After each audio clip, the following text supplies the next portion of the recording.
Dan pemirsa kita akan lihat juga Omnibus Law ini di mana pemerintah memastikan begitu untuk segera mengajukan rancangan undang-undang Cipta Kerja dan Perpajakan yang masuk dalam Omnibus Law pada 12 Desember mendatang. Dan sekali lagi ditegaskan bahwa ini sebagai produk legislasi super prioritas di tahun 2020.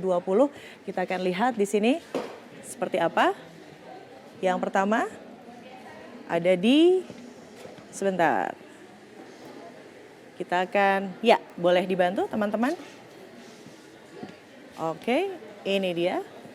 Yang pertama, kita lihat di sini ada klaster Omnibus Law Cipta Kerja. Kami mendapatkan informasi ini di sumber Kemenko Perekonomian. Ada klaster perizinan 3 hal, klaster pemberdayaan UMKM dan juga klaster administratif. 3 hal tersebut sekali lagi poin penting dalam Omnibus Law Cipta Kerja ini terkait penyederhanaan perizinan dan investasi. Jadi contohnya ada pendirian gedung 2 lantai yang tidak perlu lagi IMB pemirsa, dan juga perizinan berbasis risiko, makin rendah risiko izinnya jadi semakin mudah, dan juga regulasi tidak lagi berbasis pidana tapi perdata dan denda. Gimana? Sudah ada gambaran? Dan berikutnya kita akan lihat fasilitas insentif untuk investasi untuk industri yang masuk dalam kategori positif tentunya. Yang pertama, nilai investasi lebih dari 500 miliar langsung mendapatkan tax holiday. Tapi jangan sedih, bagi Anda nilai investasinya yang kurang dari 500 miliar akan langsung mendapatkan mini tax holiday. Oke, kita juga akan lihat lagi fasilitas insentif untuk investasi dan industri yang masuk dalam daftar positif. Khusus untuk padat karya, langsung mendapatkan investment allowance dan juga prioritas untuk investasi, ini tujuannya ekspor dan juga substitusi impor.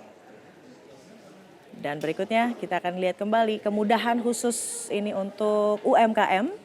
Sekali lagi kami mendapatkan informasi ini dari Kemenko Perekonomian. Perizinannya cukup dengan registrasi begitu. Ada juga jalur online untuk registrasi perizinan, dan untuk bisnis UKM cukup 1 pihak dan tidak perlu 2 pihak. Oke, berikutnya kita juga akan lihat. Nah, ini dia nih, ini penting, ada 6 sektor yang dilarang dalam Omnibus Law. Yang pertama adalah penangkapan spesies ikan yang tercantum dalam Appendix CITES atau Convention of International Trade in Endangered Species of Wild Fauna and Flora. Dan juga industri pembuat klor alkali dengan proses merkuri itu juga dilarang. Dan berikutnya ada industri bahan aktif, pestisida, dan industri yang terkait dengan perdagangan marijuana atau dalam hal ini khususnya ganja. Dan juga kami ingatkan sekali lagi ada industri bahan kimia industri dan bahan perusak lapisan ozon dan kasino.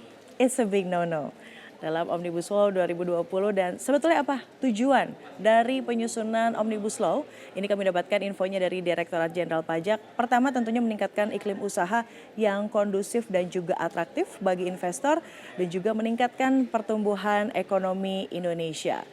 Ada juga untuk meningkatkan kapasitas hukum, ini penting, dan mendorong minat WNA untuk bekerja di Indonesia. Lalu mendorong kepatuhan sukarela wajib pajak, bukan sukarela tapi sukarela. Dan juga menciptakan keadilan berusaha antara pelaku usaha dalam dan juga luar negeri. Itu dia terkait Omnibus Law yang nanti tanggal 12 Desember akan diajukan, dan rapatnya akan dimulai pada Januari 2020. Dan Omnibus Law yang tengah digodok oleh pemerintah ini sekali lagi adalah sebuah produk super yang akan segera dipercepat begitu oleh pemerintah sekali lagi untuk meningkatkan ekonomi di Indonesia.